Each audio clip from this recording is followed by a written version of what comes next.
হযরত আবু হুরায়রা আল্লাহর পয়গম্বর তিরমিজি শরীফের হাদিস আল্লাহর পয়গম্বরকে জিজ্ঞাসা করলো গীবতে ইয়া রাসূলুল্লাহ গীবত কাকে বলে আল্লাহর পয়গম্বর বলে তোমার ভাইয়ের অনুপস্থিতিতে এমন কোন কথা উচ্চারণ করা বলা যেই কথাটা সামনাসামনি বললে মনে কষ্ট পাবে এটাকেই বলা গীবত। আবু হুরায়রা আল্লাহর পয়গম্বরকে আবার জিজ্ঞেস করলো ইয়া রাসূলুল্লাহ আমি যে কথাটা আমার ভাইয়ের জন্য বলছি বাস্তবে ওই অপরাধে সে যদি অপরাধী হয়ে থাকে আল্লাহর পয়গম্বর বলে যদি অপরাধী হয়েই থাকে তাহলে সেটাকেই বলা গীবত। আর যে অপরাধের কথা আমি বলছি ওই অপরাধে সে যদি অপরাধী না হয়ে থাকে তাহলে এটাকে বলা তোহমত।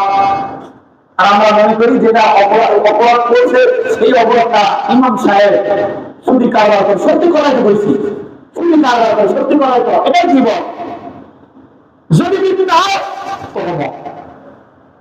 আলো